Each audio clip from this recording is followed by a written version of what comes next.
प्यारी बेटी फिशा फातिमा को जन्मदिन की बहुत बहुत बधाइयाँ। शुभ इच्छुक समस्त पटेल परिवार, जिनी बस्ती बडनेरा। धारनी तालुका अंतर्गत आने वाले डाबका गांव में उस समय हड़कंप मच गया जब गांव से सटे एक खेत के धुरे पे दो युवकों के शव नजर आए और ये शव झुलसे हुए नजर आ रहे थे।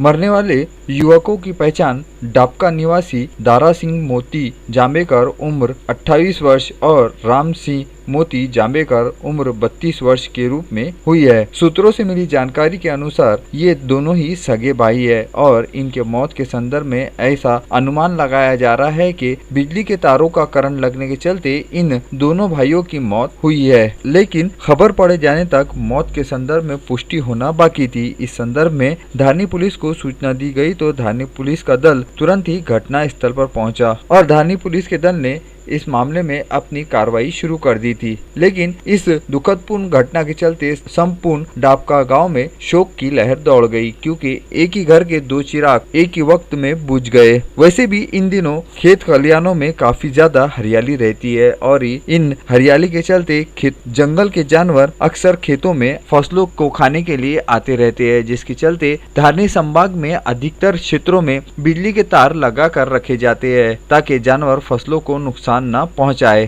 शायद इसी के चलते ये दोनों भाई जब खेत में गए होंगे तो उन्हें ये बिजली के तार नजर नहीं आए और जिसके चलते ये बिजली के तारों से संपर्क में आ गए और संपर्क में आने के चलते उनकी मौत हो गई। लेकिन इस सब का खुलासा धारनी पुलिस स्टेशन द्वारा मामले की जांच करने के पश्चात सामने आएगा। धारनी से सुलेमान मेमन की यह रिपोर्ट।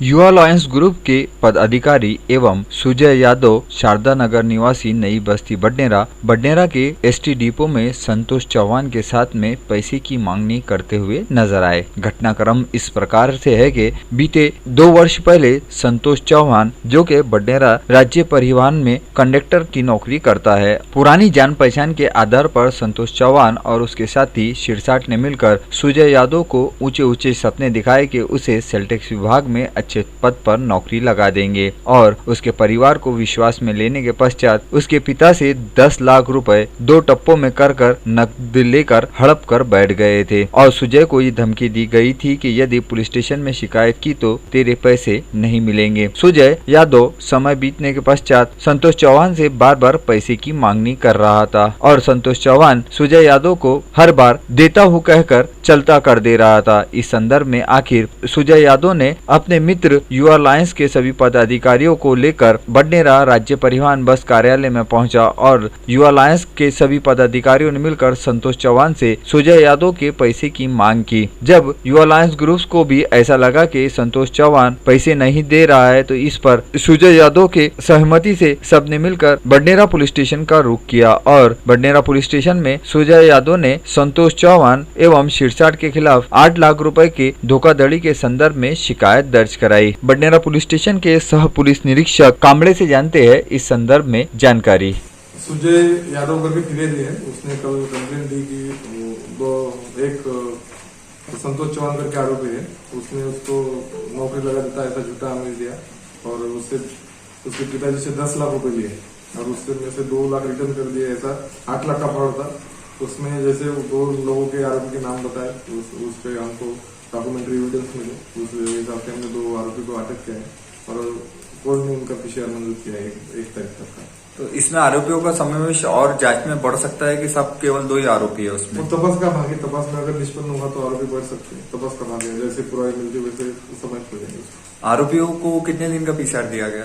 1 तारीख तक 1 तारीख तक। तो चौहान और उसका साथी शिरसाट को अदालत ने 1 अगस्त तक पीसीआर में रखने के आदेश दिए और इस संदर्भ में बडनेरा पुलिस स्टेशन के सह पुलिस निरीक्षक कामड़े आगे मामले की जांच कर रहे हैं। जिस प्रकार से एक शासकीय कर्मचारी और उसके सहयोगी ने मिलकर बडनेरा निवासी सुजय यादव के साथ में 8 लाख रुपए हड़पने का मामला उजागर हुआ है, जिसके चलते संपूर्ण बडनेरा शहर में हलचल सी मच गई थी। ये मामला बीते 2 वर्षों से चल रहा था और सुजय यादव घबराहट के मारे अपने पैसे की मांग कर रहा था। सुजय यादव के पिता ने अपने पुत्र को नौकरी लगाने के लिए अपना खेत भी बेच दिया था, लेकिन बीते 2 वर्षों से सुजय यादव को नौकरी तो नहीं लगी, लेकिन अपने पैसों के लिए न जाने कितनी बार सुजय यादव ने चौहान के पास चक्कर मारे होंगे, इसका कोई हिसाब नहीं है। और सुजय यादव के साथ में धोखाधड़ी के संदर्भ में किस प्रकार से उसके साथ छल किया गया, आइए जानते हैं सुजय यादव से। सुजय उमेश यादव, कहाँ रहते आप? शारदा नगर, न्यू टाउन, बडनेरा। क्या घटना आपके साथ में नौकरी लगाने के नाम पर जो पैसे की घटना के संदर्भ में आपने शिकायत दर्ज करा है, उसमें आपके साथ में किसने ये घटना किया? अपना महामंडल में कंडक्टर है SP चौहान, मंगरूर पे रहता है। उसने 2017 में अगस्त महीने में मेरे से पैसे लिए नौकरी लगाने के संदर्भ में, और वो तब से घुमा रहा है। क्या कौन से डिपार्टमेंट में लगाने के लिए बोला था आपको? STI का। कितने पैसे दिए थे आपने टोटल? मैंने टोटल 10 लाख दिया और 2 लाख ऊपर मेरा खर्च हुआ। ऊपर खर्चे हो गया। तो क्या आपको कब लगा कि भाई वो आपके साथ में धोखा कर रहा है या पैसे नहीं दे रहा, कब आपको ऐसा समझ में आया? 1-1.5 साल बाद।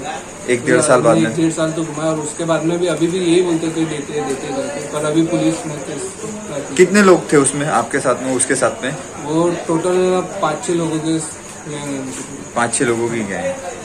गाड़गेनगर पुलिस स्टेशन में फिरियादी नितिन हीरालाल यादव उम्र 50 वर्ष महाड़ा कॉलोनी विलासनगर ने शिकायत दर्ज कराई कि भीमराव तेलंग उम्र 55 वर्ष गौतम नगर ने फोन लगाकर पहले तो 1 लाख रुपए की फिरौती मांगी। फिरौती न देने पर गाड़ी समेत जिंदा जलाने की भी धमकी दे डाली। इतने पर भी आरोपी भीमराव से रहा नहीं गया और उसने नितिन यादव के दुकान पर जाकर गले से जबरदस्ती 2000 रुपए निकाल लिए, जिसके चलते घबराकर नितिन हीरालाल यादव ने गाड़गेनगर पुलिस स्टेशन में आरोपी भीमराव तेलंग के खिलाफ शिकायत दर्ज कराई। गाड़गेनगर पुलिस स्टेशन में आरोपी भीमराव तेलंग के खिलाफ धारा 393, 384 के तहत मामला दर्ज करते हुए उसे नामजद किया गया है और गाड़गेनगर पुलिस आरोपी की सरगर्मी से तलाश कर रही है। वैसे भी इन दिनों शहर में अपराधियों के हौसले बुलंद ही नजर आ रहे हैं।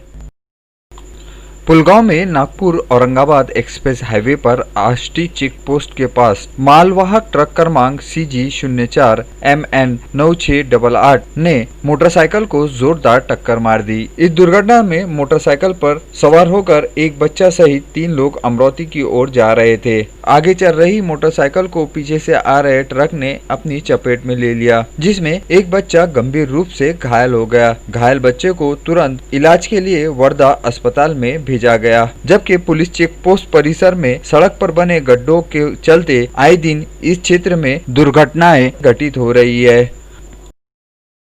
महाराष्ट्र राज्य में यदि मुहर्रमों की रौनक देखना है तो हर कोई केवल अचलपुर शहर का नाम लेता है, लेकिन कोरोना के कोहराम के बीच में इस वर्ष अचलपुर में मुहर्रम बड़े ही सादगीपूर्ण रूप के साथ सोशल डिस्टेंसिंग को ध्यान में रखकर मनाया जा रहा है। मुहर्रम के विभिन्न कार्यक्रमों को देखने के लिए पूरे हिंदुस्तान से दूर दूर से लोग अचलपुर शहर में पहुंचते थे, लेकिन इस वर्ष शहर में सवारियां तो बैठाई गई है, लेकिन इन सवारियों को उठाने के लिए किसी भी प्रकार के कार्यक्रमों का आयोजन नहीं किया जाएगा। सादगीपूर्ण रूप से ये कार्यक्रम मनाया जाएगा और सवारियां बैठने के पश्चात भी अचलपुर शहर में कोरोना के मद्देनजर शासकीय आदेशों का पालन करते हुए ये सवारियां बिठाई गई है, जिसके चलते मुहर्रम की रौनक अचलपुर शहर में कुछ धुंधली धुंधली सी नजर आ रही है और कोरोना के कोहराम के बीच में सादगीपूर्ण रूप से अचलपुर में मुहर्रम के सभी कार्यक्रमों का आयोजन किया जा रहा है। अचलपुर से सैयद असलम की यह रिपोर्ट।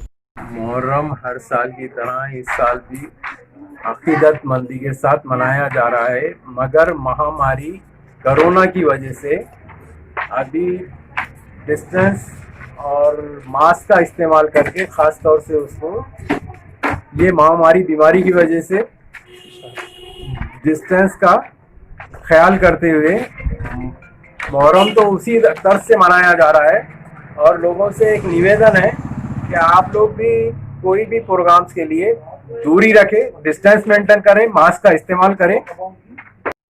27 अगस्त की रात अमरोती जिले भर में कोरोना संक्रमित मरीजों का आंकड़ा 5128 पर थमा हुआ था, लेकिन 28 अगस्त की सुबह होने के पश्चात दोपहर 2:58 पर 79 नई मरीजों की रिपोर्टें सामने आई और इसमें अधिकतर मरीज शेघाट एवं वरुड़ के थे, तो वहीं असदपुर अचलपुर के मरीज थे और कुछ मरीज इसमें अमरोती शहर के भी थे। समय बीतने के पश्चात शाम 7:30 बजे फिर से नए 25 कोरोना संक्रमित मरीजों की रिपोर्टें सामने आई, जिसके चलते शाम तक ये आंकड़ा 104 पर पहुंच चुका था। लेकिन रात 9:30 बजे की जो रिपोर्ट आई वो बड़ी ही चौंकाने वाली थी। रात 9:30 बजे की रिपोर्ट में 102 नए कोरोना संक्रमित मरीज सामने आए और ये मरीज अमरोती शहर सहित जिले भर के थे, जिसके चलते 28 अगस्त की रात तक अमरोती जिला सहित शहर भर में कुल 206 नए कोरोना संक्रमित मरीज पाए गए और इन 206 नए कोरोना संक्रमित मरीजों के साथ में अमरोती जिले के